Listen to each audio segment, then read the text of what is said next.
তাহলে এবার আমাদের প্রথমটা হবে সি প্লাস এফ, আর দ্বিতীয়টা কি হবে, মানে প্রথম এলিমেন্টটা কি আসছে এদের প্রথম দুটো যোগফল, আর দ্বিতীয়টা এলিমেন্টটা কি আসবে এর প্রথমটার সাথে দ্বিতীয়টা যোগফল, মানে সি প্লাস জি। ঠিক আছে, তাহলে আলটিমেটলি এবার এদের মধ্যে যদি স্টার হয় তাহলে ইকুয়ালস টু কী আসবে, এর প্রথম এলিমেন্টটা আসবে এর প্রথম দুটো যোগ, that means A plus C plus F. দ্বিতীয় এলিমেন্টটা কি আসবে এর প্রথমের সাথে এর দ্বিতীয় যোগ, মানে এ প্লাস সি প্লাস জি। তাহলে এটার ভ্যালু বেরিয়ে থাকলো এটা। এবারে এগেন এ comma b star c comma d star f comma জি, এটার ভ্যালু কি দেখি, দিস ইকুয়ালস টু এদের কি হবে এ প্লাস সি কমা এ প্লাস ডি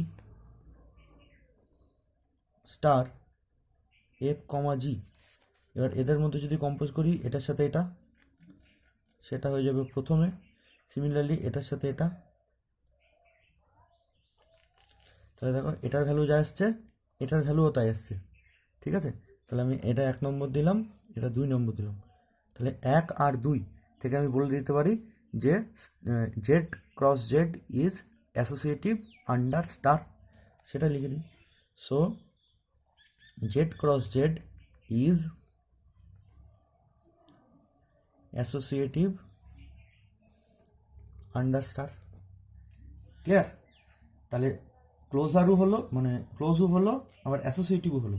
তাহলে আমরা ওই জেড ক্রস জেড এটাকে সেমি গ্রুপ বলে দিতে পারি। তাহলে ঠিক এর ঠিক নিচের লাইনে লিখবো, so Z cross Z comma star is A semi group. ঠিক এর পরের লাইনে এটা লিখে দেবো। এবার আমাকে বলেছে যে সেমি গ্রুপ হবে কিন্তু মোনোয়েড হবে না, তাহলে নিশ্চয় এর আইডেন্টিটি এলিমেন্টটা এক্সিস্ট করেনি। তো দেখি মোনোয়েডের ব্যাপারে কি হয়।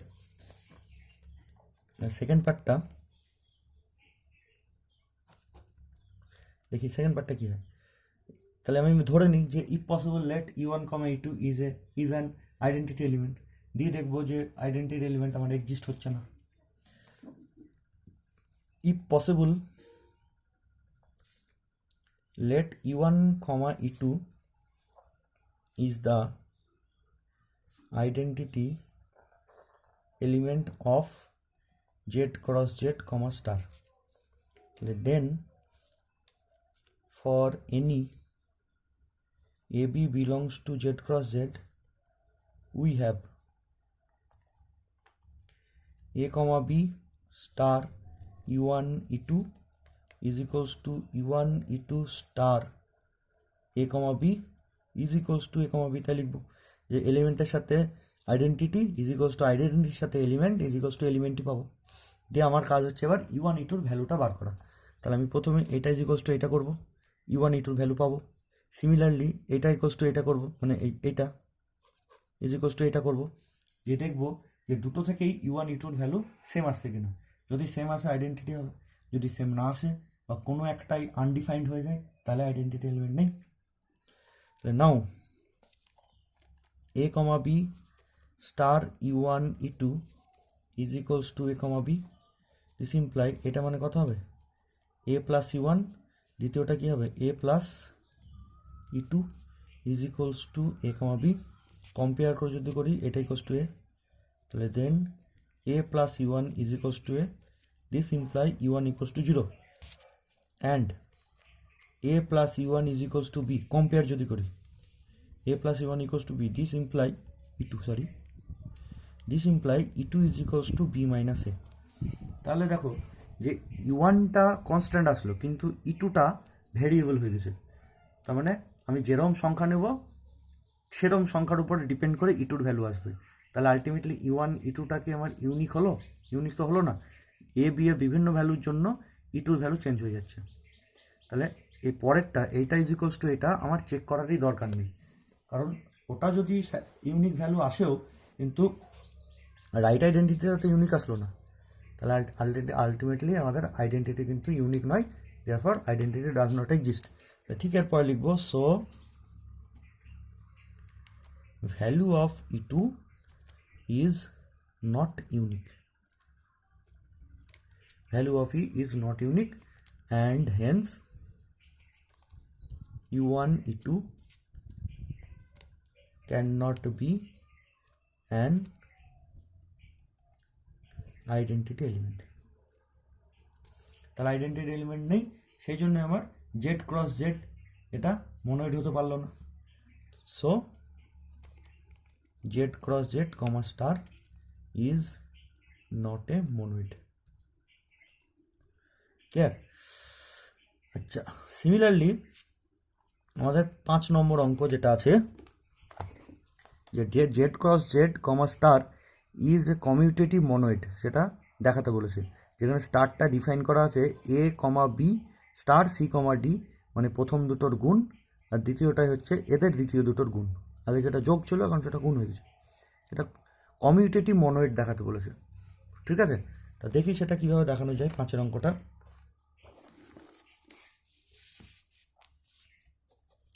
তাহলে আমি এটা ক্লোজার প্রপার্টিটা তোমরা চেষ্টা করবে, আমি অ্যাসোসিয়েটিভ থেকে দেখাচ্ছি।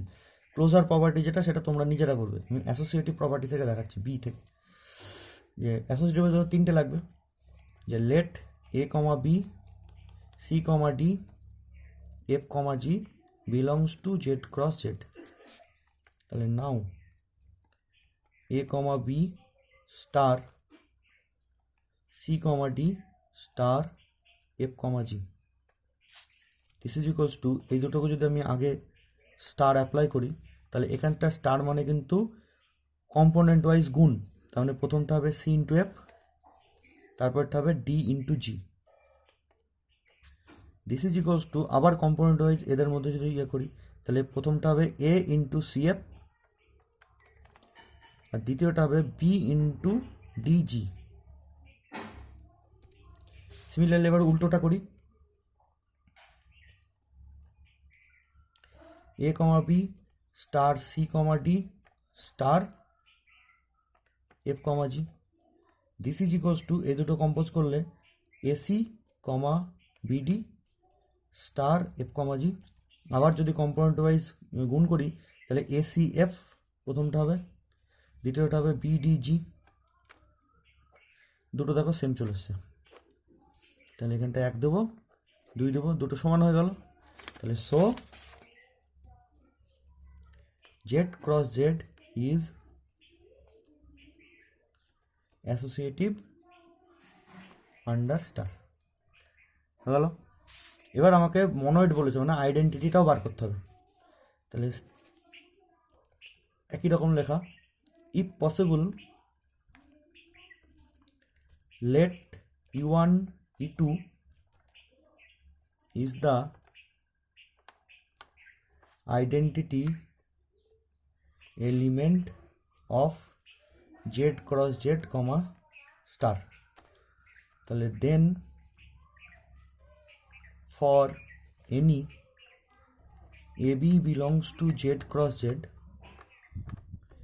then for any ab belongs to z cross z we have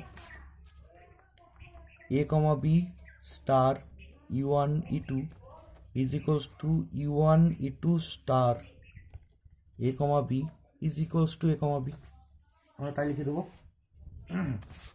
এবার এটার সাথে এটা নিয়ে দেখি কি হয়। তাহলে নাও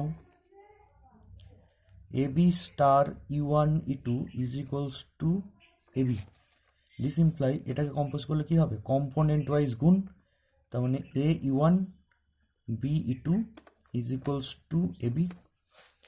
So a e1 is equals to a, imply e1 is equals to 1, and b e2 is equals to b, this imply e2 is equals to 1.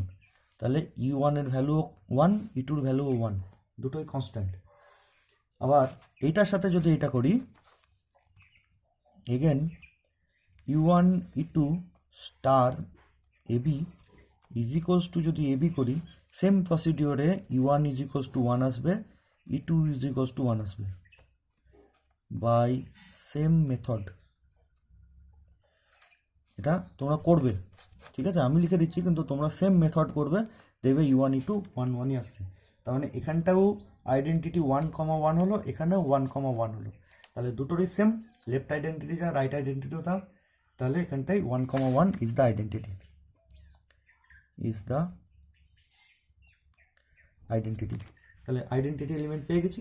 Therefore Z cross Z এটা একটা মনোয়েড ফর্ম করবে, তাহলে সেটা আমরা লিখে দেবো যে মানে ক্লোজারও হয়েছে, অ্যাসোসিয়েটিভও হয়েছে, আমার আইডেন্টিটি এলিমেন্টও এক্সিস্ট করেছে। Therefore Z cross Z comma star is a monoid. ঠিক আছে, আচ্ছা আজকে এই পর্যন্তই থাকলো, 5 অঙ্ক পর্যন্তই। নেক্সট দিন আমরা গ্রুপ, যেটা আমাদের মেন টপিক, গ্রুপ আমরা নেক্সট দিন শুরু করব। আপাতত যেটুকু পড়ালাম সেটুকু ভালো করে পড়ো, গ্রুপয়েড, সেমি গ্রুপ, মনোয়েড ইত্যাদি ইত্যাদি যেগুলো পড়ালাম। নেক্সট দিন আমরা মেন টপিক গ্রুপে এন্টার করব। যা কিছু আছে সব ভালো করে রিভাইজ দিয়ে নেবে, নাহলে গ্রুপটা কিন্তু বুঝতে পারবে না। ঠিক আছে, আজকে এই পর্যন্ত থাকলো।